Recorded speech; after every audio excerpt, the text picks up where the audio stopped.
जय श्री कृष्ण दोस्तों, हर हर महादेव। मैं पूनम पांडे आप सभी लोगों का शक्ति कुंज चैनल पे बहुत बहुत स्वागत करती हूँ। मार्गशीर्ष मास अर्थात अगहन मास की दोनों पक्षों की एकादशी व्रत पूर्ण हो चुकी है और अब पौष का मास प्रारंभ हो चुका है।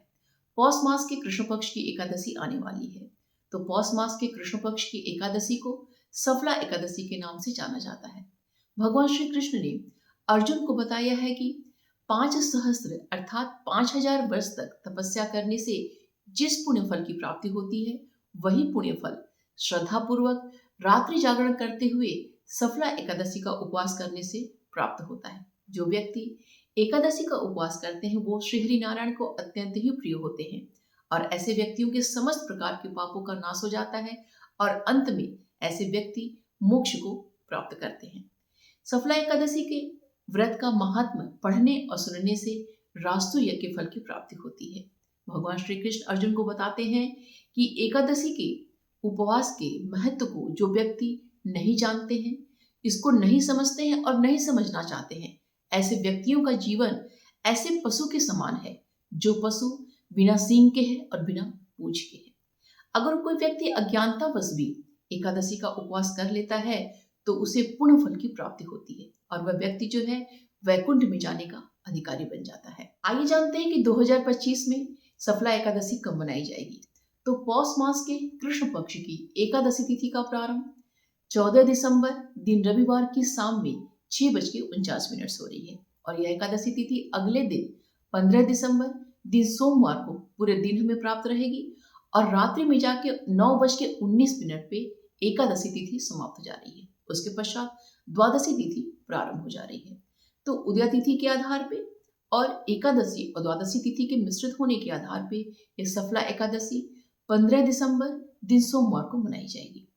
इस दिन जो है 15 दिसंबर दिन सोमवार को दोपहर में 11:08 तक जो है चित्रा नक्षत्र रहेगी। उसके पश्चात जो है स्वाति नक्षत्र प्रारंभ हो जाएगा। दोपहर में 12:30 तक शोभन योग रहेगा। उसके पश्चात अतिगंड योग प्रारंभ हो जाएगा। तो इस बार देखिए 15 दिसंबर दिन सोमवार को सफला एकादशी का व्रत तो रखा ही जा रहा है। इस बार सफला एकादशी पे पक्षवर्धनी महाद्वादशी के योग का निर्माण हो रहा है। तो पक्षवर्धनी महाद्वादशी का जो व्रत रखा जाएगा वह 16 दिसंबर दिन मंगलवार को रखा जाएगा। इस्कॉन मंदिर में और अन्य वैष्णव संप्रदाय में जो है 16 दिसंबर दिन मंगलवार को पक्षवर्धनी महाद्वादशी का व्रत रखा जाएगा। आइए पहले ये समझते हैं कि पक्षवर्धनी महाद्वादशी क्या होती है। हमारे शास्त्रों में बताया गया है कि जिस महीने में एकादशी जब पड़ने वाली होती है तो एकादशी के बाद जब अमावस्या तिथि आती है या फिर जब पूर्णिमा तिथि आती है तो उस पे अगर अमावस्या तिथि या फिर पूर्णिमा तिथि लगातार 2 दिनों तक हमें सूर्योदय के समय प्राप्त होती है तो उसमें जो एकादशी होती है उस एकादशी पे पक्षवर्धनी महाद्वादशी के योग का निर्माण होता है। जैसे अगर कृष्ण पक्ष में एकादशी पड़ने वाली है तो उसके बाद जो अमावस्या तिथि है, अगर अमावस्या तिथि 2 दिनों तक लगातार सूर्योदय के समय अगर वह प्राप्त होती है तो कृष्ण पक्ष की जो एकादशी है वहां पे जो है पक्षवर्धनी महाद्वादशी के योग का निर्माण होगा। ऐसे अगर शुक्ल पक्ष में जो एकादशी पड़ती है उसके बाद जो पूर्णिमा तिथि पड़ती है तो पूर्णिमा तिथि अगर 2 दिनों तक लगातार सूर्योदय के समय हमें प्राप्त होती है तो जो शुक्ल पक्ष की एकादशी रहेगी वहां पे जो है पक्षवर्धनी महाद्वादशी के योग का निर्माण होगा। तो इस बार ऐसा ही कुछ हो रहा है पौष मास के कृष्ण पक्ष में। तो पौष मास के जो कृष्ण पक्ष की अमावस्या तिथि है वह हमें 2 दिन लगातार जो है सूर्योदय के समय हमें प्राप्त हो रही है। इसीलिए इस बार पौष मास के कृष्ण पक्ष की जो सफला एकादशी है वहां पे पक्षवर्धनी महाद्वादशी के योग का निर्माण हो रहा है। तो पौष मास की जो अमावस्या तिथि है उसका जो प्रारंभ है वह 19 दिसंबर दिन शुक्रवार के ब्रह्म मुहूर्त में 4:59 से प्रारंभ हो रही है।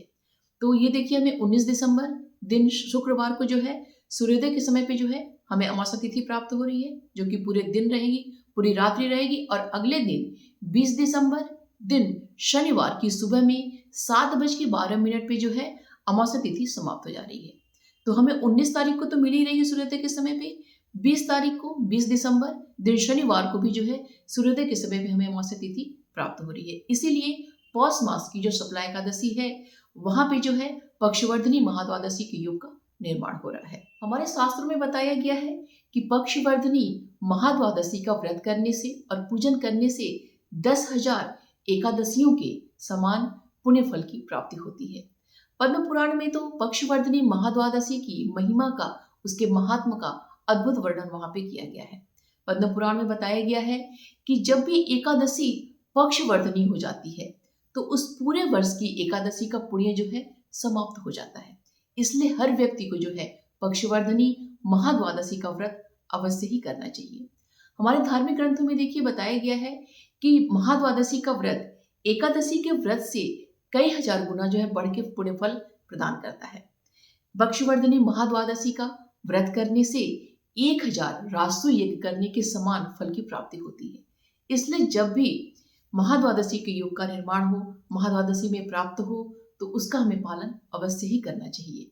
एकादशी तिथि को हमने देखिए अच्छे से समझ लिया कि 14 दिसंबर दिन रविवार की शाम में एकादशी तिथि शुरू हो रही है और अगले दिन 15 दिसंबर दिन सोमवार को पूरे दिन रहेगी और रात्रि में जाके 9:19 पे एकादशी तिथि समाप्त हो जाएगी। उसके पश्चात द्वादशी तिथि प्रारंभ हो जाएगी। तो इस बार जो है पक्षवर्धनी महाद्वादशी के योग का निर्माण हो रहा है, इसलिए एक बार जो है द्वादशी तिथि को भी हम लोग समझ लेते हैं।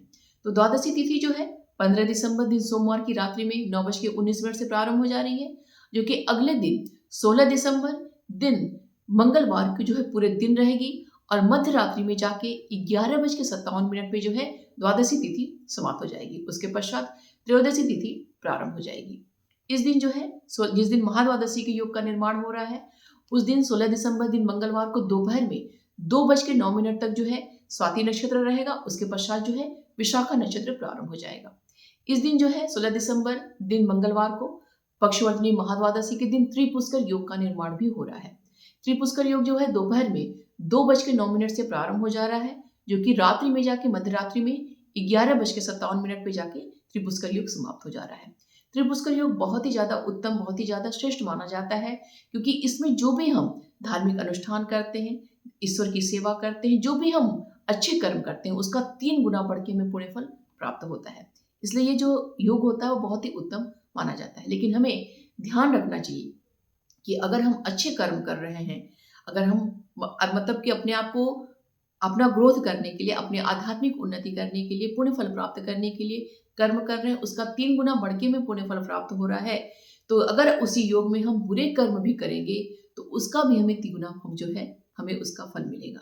इसलिए हर जो है बुरे कर्म से बच के रहिएगा, क्योंकि त्रिपुष्कर योग में बुरे कर्म से तो हमेशा ही बच के रहना चाहिए, लेकिन त्रिपुष्कर योग में अगर कोई गलत आचरण करता है, गलत कार्य करता है, तो उसका 3 गुना उसका जो है दंड उसे प्राप्त होता है। इसीलिए हमेशा ही जो है ऐसे अच्छे अच्छे योगों में, वैसे तो हमेशा ही अच्छा कर्म करना चाहिए, लेकिन ऐसे अच्छे योग में हमेशा ही अच्छे कर्म करने का प्रयत्न करना चाहिए। अब देखिए इस बार जो है 15 दिसंबर दिन सोमवार को भी व्रत रखा जाएगा और 16 दिसंबर दिन मंगलवार को भी व्रत रखा जाएगा। तो ऐसे में देखिए बहुत सारे लोग कंफ्यूज हो जाते हैं कि किस दिन का व्रत हम रखें। देखिए व्रत रखना, ये जो है व्रत किस दिन रखना चाहिए, ये व्यक्ति के अपने ऊपर डिपेंड करता है कि उसकी अपनी श्रद्धा, अपना विवेक, अपना भक्ति, कि वो किस दिन व्रत करना चाहता है। कोई किसी को फोर्स करके नहीं कर सकता है कि आपको इस दिन व्रत करना होता है। हर कोई राय दे सकता है, उसको सलाह दे सकता है कि हाँ इस दिन का व्रत आप कीजिए, लेकिन करना न करना वो व्यक्ति की स्वतंत्रता होती है, वो अपने हिसाब से वो करता है। तो देखिए 15 तारीख का इसमें क्या है कि आप 15 तारीख को, क्योंकि एकादशी उस दिन सफला एकादशी, आप उस दिन का व्रत कर सकते हैं, ठीक है, ये आपके ऊपर डिपेंड करता है। आप महाद्वादशी का व्रत छोड़ सकते हैं, या फिर आप जो है सफला, जिस दिन 15 तारीख का सफला एकादशी है उसको आप छोड़ के आप जो है 16 तारीख का महाद्वादशी का व्रत कर सकते हैं, या फिर जैसे आप दोनों दिन का 15 तारीख का भी व्रत कर सकते हैं और 16 तारीख का भी व्रत कर सकते हैं, दोनों दिन का व्रत कर सकते हैं, ठीक है। ये टोटली देखिए आपके ऊपर डिपेंड करता है। लेकिन अगर कोई मुझसे मेरी राय पूछेगा, मुझसे कोई सलाह मांगेगा, तो मैं जो उसको यही सलाह दूंगी कि आप जो है 16 तारीख का, 16 अगर सबसे अच्छा उत्तम तो होगा कि आप दोनों दिन का जो है व्रत आप कर दीजिए। 15 तारीख का भी व्रत रखिए और 16 तारीख का भी व्रत रखिए। अगर दोनों दिन का नहीं कर पा रहे हैं तो ऐसी स्थिति में जो है आप पक्षवर्धनी महाद्वादशी का व्रत कीजिए, क्योंकि देखिए हमें जो, देखिए हम पूरे जो है साल की जो 24 एकादशियों का व्रत करते हैं, ठीक है, मात्र जो द्वादशी होती है, महाद्वादशी होती है, यह 8 होती है, तो 8 महाद्वादशी में प्राप्त होती है। तो जब जब भी महाद्वादशी के योग का निर्माण हो तो हमें महाद्वादशी का ही चुनाव करना चाहिए, क्योंकि जब हम एकादशी का व्रत करते हैं तो मात्र एक एकादशी का पुण्य फल हमें प्राप्त होता है, लेकिन जब हम महाद्वादशी का व्रत करते हैं तो हमें 10,000 एकादशियों के समान जो है पुण्य फल की प्राप्ति होती है। तो ऐसे में जब भी महाद्वादशी के योग का निर्माण हो, क्योंकि 8 महाद्वादशी ही है, तो जब भी महाद्वादशी का योग का निर्माण हो तो हमें महाद्वादशी का ही चुनाव करना चाहिए। ज्यादा उत्तम तो होगा कि आप दोनों दिन का व्रत करिए, लेकिन अगर 2 दिन का करने में असमर्थ हैं तो महाद्वादशी का चुनाव हमें करना चाहिए। वैसे किस दिन व्रत करना है ये टोटली जो है व्यक्ति के ऊपर डिपेंड करता है कि आप कब करना चाहते हैं। एक बार जो है दोनों दिनों की व्रतों का जो है पारण मुहूर्त को एक बार हम लोग देख लेते हैं। तो जो भी लोग 15 दिसंबर दिन सोमवार को सफला एकादशी का व्रत कर रहे हैं, उनका जो पारण है वह 16 दिसंबर दिन मंगलवार को किया जाएगा। तो पारण का जो मुहूर्त है वो सुबह में 6:37 से लेकर सुबह में 8:44 तक है। और जो भी लोग पक्षवर्तनी महाद्वादशी का व्रत 16 दिसंबर दिन मंगलवार को कर रहे हैं, उनका जो पारण है वह 17 दिसंबर दिन बुधवार को किया जाएगा। तो पारण का जो मुहूर्त है वह सुबह में 6:37 से लेकर सुबह में 10:09 तक है। अभी जो दो लोग मतलब जो भी लोग दोनों ही दिनों का व्रत करेंगे तो उनका जो व्रत जो है 15 तारीख से प्रारंभ हो जाएगा। 15 को भी करेंगे, 16 को भी करेंगे और 17 को जो है वह सुबह में अपने व्रत का पारण करेंगे, सुबह में 6:37 से लेकर सुबह में 10:09 तक। तो देखिए इस बार जो है हम दशमी के जो नियमों का पालन होगा वह 14 दिसंबर दिन रविवार को किया जाएगा।